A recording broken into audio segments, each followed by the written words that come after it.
Channel पर स्वागत है। तो केवी प्रिपरेशन सीरीज में आज हम हिंदी से शुरुआत कर रहे हैं और हमने सबसे इम्पोर्टेंट टॉपिक आज लिया है, वो है समास। तो इससे पहले अगर आपने सिलेबस नहीं देखा है कि पीआरटी में क्या सिलेबस आता है, तो आप मेरे आई बटन पे जाके देख सकते हैं या फिर आप मेरे प्लेलिस्ट में भी जा सकते हैं। केवीएस की एक अलग से प्लेलिस्ट बनाई है मैंने, तो उसमें आप मेरा रिटन एग्जाम का पेपर पैटर्न, सिलेबस और मेरे इंटरव्यू का रियल एक्सपीरियंस भी देख सकते हैं। तो आइए आज से हम शुरुआत करते हैं समास की। समास जैसे कि इसको अगर हम टुकड़ों में करें तो सम घन आस। सम का मतलब होता है पास और आस का मतलब होता है बैठना, पास बैठना। अब कौन पास बैठेगा ये हम यहाँ पे देखेंगे, या फिर हम कह सकते हैं ये हम बाद में समझेंगे। पहले हम एक बार परिभाषा देखेंगे। इसकी परिभाषा है दो या दो से अधिक पदों को मिलाकर जब एक नया पद बना लिया जाता है तब उसके मेल को या उसके योग को समास कहते हैं। तो कुछ पद हैं हमारे पास जिन्हें हम बोलते हैं, अभी हम पद के बारे में भी पढ़ेंगे कौन कौन से पद होते हैं इसमें। तो छोटा रूप यानी हमारे पास बहुत सारे पद हैं, उन पदों को मिलाकर जब हम शॉर्ट फॉर्म में लिखते हैं, एक छोटे रूप में लिखते हैं, तो या संक्षिप्त करके लिखते हैं, यानी समास को हम संक्षिप्तीकरण भी कह सकते हैं। तो जब हम किसी चीज को मिलाकर लिखते हैं, दो या दो से अधिक पदों को जोड़कर लिखते हैं, एक नया छोटा सा पद हम बनाते हैं, उस छोटे से रूप को हम कहते हैं समास। इस प्रोसेस को हम कहते हैं समास। और जो शब्द हमारा नया जो पद से जो एक नया शब्द बना है उसको बोलते हैं सामासिक शब्द। क्या कहते हैं हम? सामासिक शब्द। अब इसी का उल्टा अगर हम करें, यानी एक पद से हम बहुत सारे पद अलग अलग कर दें, तो उसको हम बोलेंगे समास विग्रह। विग्रह यानी अलग करना, समास यानी जोड़ना, दो या दो से अधिक पदों को जोड़ना। अब दो हमारे पद हो सकते हैं, एक हमारा हो सकता है पूर्व पद यानी पहले वाला, एक हो सकता है हमारा उत्तर पद। इसको हम कभी कभी पर भी बोलते हैं, पर पद, पर यानी बाद वाला। उत्तर या बाद वाले को हम पर बोल सकते हैं, पहले वाले को हम पूर्व पद बोलेंगे। ये आप समझ रहे हैं। अब हम कुछ एग्जाम्पल्स लेंगे पहले समास समझने के लिए, उसके बाद हम हर समास को अलग अलग करके समझेंगे और ट्रिक्स भी मैं आपको बताऊंगी कि आप कैसे पहचानेंगे समास को। अभी हम शॉर्ट में ही पढ़ेंगे, हमें क्योंकि इसमें कोई पीएचडी नहीं करनी है, वरना पढ़ाने को तो बहुत है अंदर तक, लेकिन हम उतना नहीं पढ़ेंगे क्योंकि हमें स्मार्ट स्टडी करनी पड़ेगी। समास में जैसे क्वेश्चंस बनते हैं उसमें सिर्फ आपको एक एग्जाम्पल दिया जाता है और पूछा जाता है पहचानने को कि कौन सा समास है, तो इसी पे हम फोकस करेंगे। लेकिन फिर भी ये सब समझना बहुत जरूरी था, क्योंकि अगर हमें नहीं पता होगा कि समास क्या है, पद क्या होते हैं, समास विग्रह क्या होता है, तो फिर ये वाले क्वेश्चंस भी हमें समझने में थोड़ी डिफिकल्टी हो सकती है। तो आइए हम कुछ देखते हैं। ये फर्स्ट है विद्यालय। इसको अगर हम बड़े फॉर्म में देखते तो क्या लिखते हैं? विद्या का आलय नहीं, विद्या में आलय नहीं, विद्या से आलय नहीं। इसको हम लिखेंगे विद्या के लिए आलय, यानी विद्या के लिए जो घर बनाया है, आलय यानी घर, विद्या के लिए आलय, उसको हम बोलेंगे विद्यालय। तो आप हमेशा ध्यान रखिए, कभी कभी आप इसका जो समास विग्रह गलत कर देते हैं और एक नंबर आपका चला जाता है। विद्या का आलय नहीं होगा, इसका आंसर होगा विद्या के लिए आलय। तो जब भी आपसे पूछा जाता है विद्या के लिए आलय, तो आप विद्यालय करेंगे, ठीक है। और अभी मैं बताऊंगी ये कौन सा समास है और कैसे पहचानेंगे। अभी सिर्फ हम ये देखेंगे कि दो और दो से अधिक पदों को मिला के हम समास कैसे बनाते हैं। तो इसका समझ में आ गया, विद्या के लिए आलय, कितने सारे पद थे लेकिन उनको हमने मिला दिया है और हमने एक नया बनाया है विद्यालय, ठीक है। विद्या के लिए आलय अगर हम लिखते हैं तो एक तो ये हो गया हमारा विद्या, एक हो गया आलय।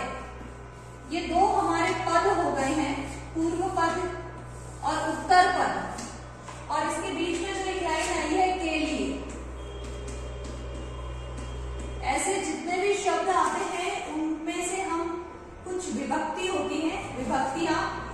कभी हम कारक भी पढ़ेंगे आगे, कारक हो सकते हैं, कभी कभी योजक चिन्ह हो सकते हैं, वो भी मैं आपको बताऊंगी, या फिर परसर्ग भी हो सकते हैं। तो इनका लोप हो जाता है, यानी ये शब्द हटा देंगे और इन दोनों को मिला के हम एक नया सामासिक शब्द बनाएंगे, समास विद्यालय।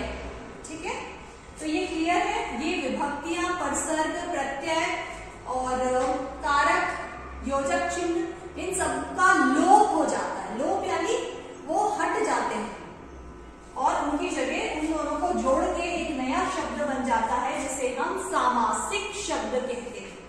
तो ये विद्यालय आपको अच्छे से क्लियर है। अब सेकेंड, वनवास। अब बताइए इसका क्या हो सकता है? वन से वास नहीं, वन का वास नहीं, वन में वास, यानी जंगल में कोई रहेगा, वन में कोई वास करेगा, तो वन में वास। तो में क्या हो जाएगा आपका? कारक हो जाएगा।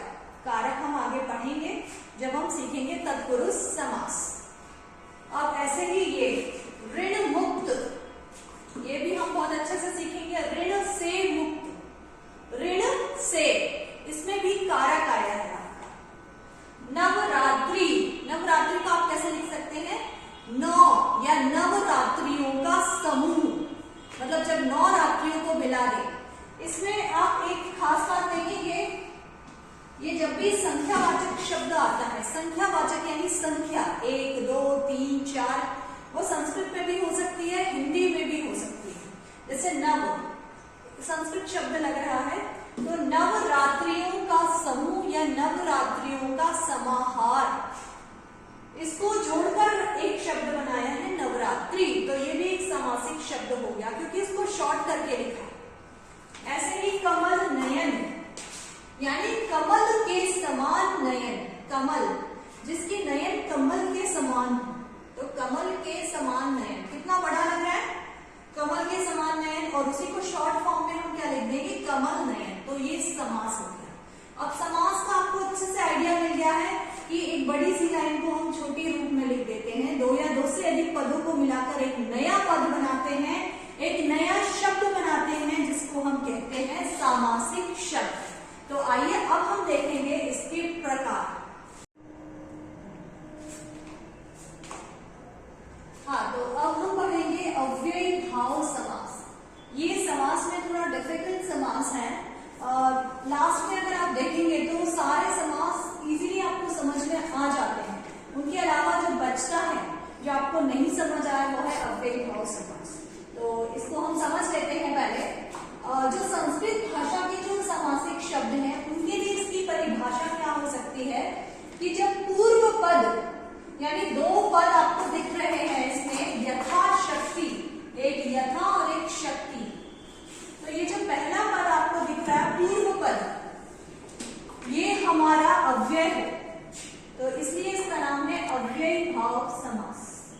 संस्कृत से इसकी परिभाषा आपको समझ आ गई है। जब पूर्व पद अव्यय हो, अव्यय, अव्यय का क्या मतलब है? अ और व्यय, व्यय यानी खर्च करना, मतलब ऐसे शब्द जो लिंग, वचन, कारक और भी चीजों जिसके साथ भी चेंज नहीं होते, यानी नहीं परिवर्तित होते, उन्हें हम कहते हैं अव्यय।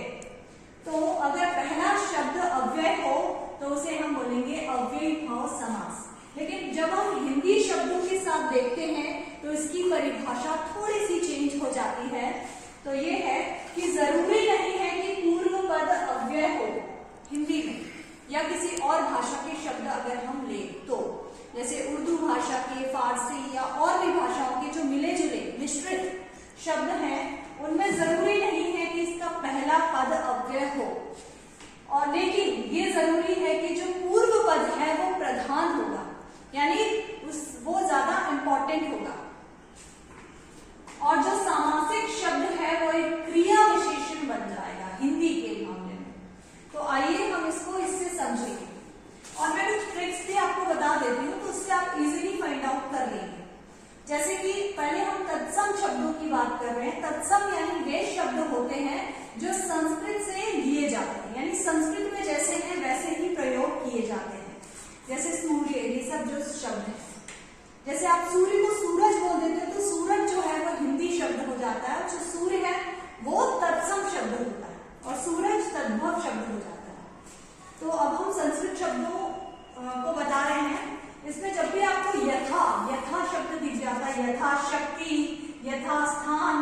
यथार्थ, यथा अनुरूप, और भी बहुत सारे शब्द ऐसे हो सकते हैं। अगर आप कहेंगे तो मैं कमेंट सेक्शन में लिख के और भेज दूंगी। और अभी मैं आपका जब एमसीक्यू लूंगी तो एमसीक्यू में अभी मैं कुछ क्वेश्चंस ऐसे डालूंगी। यथा आवश्यकता, ये भी हो सकता है। तो यथा वाले यथाक्रम, यथा से जो भी आपको शब्द दिखता है वो अव्ययी भाव समास होगा, याद रखिए आप, क्योंकि ये अव्यय है। बाकी आपको ये उपसर्ग वाले जितने शब्द हैं मैं ट्रिक के लिए बता रही हूँ। ये जितने भी उपसर्ग वाले शब्द आपको दिख रहे हैं, जैसे प्रति, प्रति लगा है, प्रतिफल, प्रतिकूल, प्रतिदिन, प्रति एक, इसका भी जब आप संधि विच्छेद करते हैं तो प्रति प्लस एक, यानी इसमें भी प्रति ही आ रहा है। तो जहां प्रति आए वहां पे भी आप क्या लगाएंगे, अव्ययी भाव समास।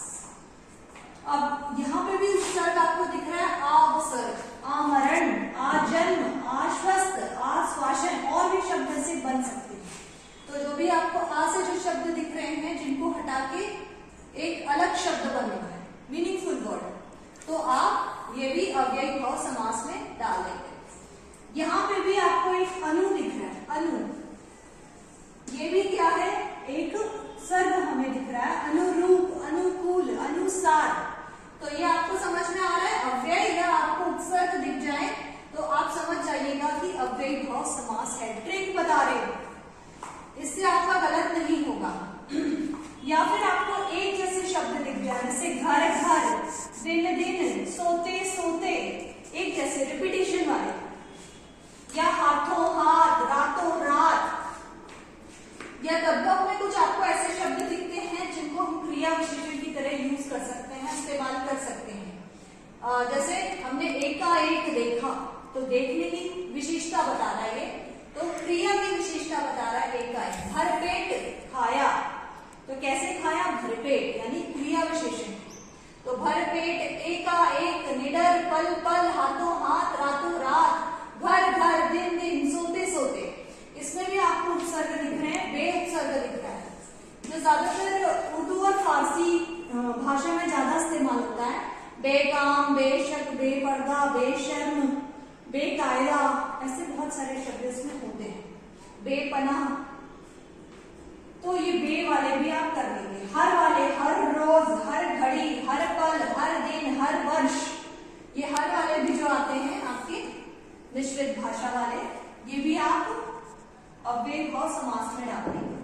आए दिन, तो ये आपको अच्छे से क्लियर हो गए हैं। अब मैं आपको दूसरा समास पढ़ा रही हूँ। अब हम पढ़ेंगे तत्पुरुष समास।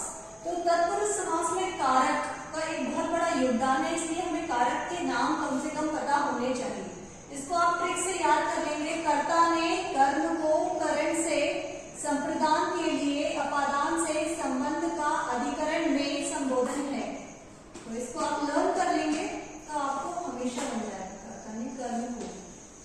तो इसमें जो पहला पद होता है वो कोई ना कोई कारक होता है, लेकिन ये कर्ता कारक नहीं हो सकता और संबोधन नहीं हो सकता, ये वाले में से ही कोई होगा। ठीक है, तो ये कारक आप ध्यान से देखेंगे कि कारक कौन कौन से हो सकते हैं, कर्म, करण, संप्रदान, अपादान, संबंध और अधिकरण। अब इसकी एग्जाम्पल्स में बता रही हूँ, जैसे स्वर्ग प्राप्त, यानी स्वर्ग को प्राप्त, तो ये कर्म कारक हो गया। ठीक है, तो ऐसे आ सकते हैं तत्पुरुष समास में जिसमें कारक का लोप हो जाता है। हस्तलिखित, यानी हाथों से लिखित या हस्त के द्वारा लिखित। प्रेमाकुल, प्रेम से आकुल। अब संप्रदान कारक हम लिखेंगे के लिए, जैसे मैंने आपको बताया था विद्यालय, विद्या के लिए आलय, या यज्ञ वेदी, यज्ञ के लिए जो वेदी बनी हुई है, यज्ञ वेदी। अपादान कारक से, इसमें आप देखते होंगे करण में भी से आता है और अपादान में भी से आता है। तो इन दोनों में डिफरेंस कैसे देखेंगे, जब आपको नेगेटिव फीलिंग आए या कोई चीज अलग हो किसी चीज से, या उस चीज का बिछोह हो, तो तब हम लगाते हैं अपादान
जी हो से, तो शिव जी को प्रधानता दी है तो वहां बहुव्रीहि समास हो जाएगा। अब हम द्विगु समास लिखेंगे। द्विगु समास बहुत सिंपल है, इसमें हमें कुछ नहीं करना है।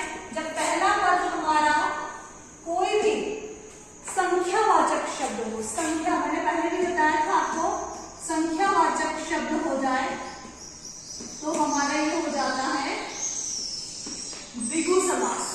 तो हम कैसे लिखेंगे?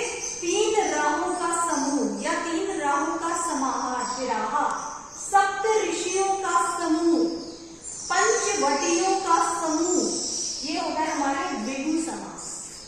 अब हम ये लास्ट समास पढ़ रहे हैं, द्वंद्व समास। द्वंद्व यानी जैसे झगड़ा हो रहा हो, कोई कंपटीशन हो रहा हो और दोनों के लोग बराबरी पे, आप ऐसे याद रखेंगे, जब दोनों एनिमीज बराबर होते हैं ना, आपस में प्रतिद्वंद्वी, मैं जीतूंगा मैं जीतूंगा, ऐसी वाली स्थिति होती है दोनों में। जैसे राम और लक्ष्मण, दोनों ही इंपॉर्टेंट है, राम जी भी लक्ष्मण जी भी। तो राम और लक्ष्मण, इसमें और, या, अथवा, इन सबका लोप होता है। इन तीन चीजों का और, या, अथवा। अब आप देखेंगे, जैसे मैं एग्जाम्पल बता रही हूं आपको, राम और लक्ष्मण, माता और पिता, लूट और मार, मार और पीट। 2 4 को आप क्या लिखेंगे? 2 और 4 नहीं लिखेंगे, 2 या 4। राजा या रंक नहीं, राजा अथवा रंक। तो इन तीनों में से किसी भी एक चीज का अगर लोप हो जाए तो हम द्वंद्व समास बोलते हैं और दोनों ही पद प्रधान होते हैं, दोनों में कॉम्पिटिशन होता है। तो अब आप ट्रिक से अच्छे से समझ गए होंगे और इसका मैं एक MCQ वीडियो भी बनाऊंगी जिसमें मैं पूछूंगी आपसे। तो ऐसे ही आप वीडियोस देखते रहिए और इतनी मेहनत से आपके लिए वीडियोस बना रहे हैं, तो आप कमेंट सेक्शन में मुझे बताएं कि आपको वीडियोस में और क्या चेंजेस चाहिए या आपके कुछ और क्वेरीज हो तो आप मुझसे पूछ सकते हैं। I am available for you. Okay, तो thank you for watching my channel. और अगर आप मेरे चैनल पर नए हैं तो सब्सक्राइब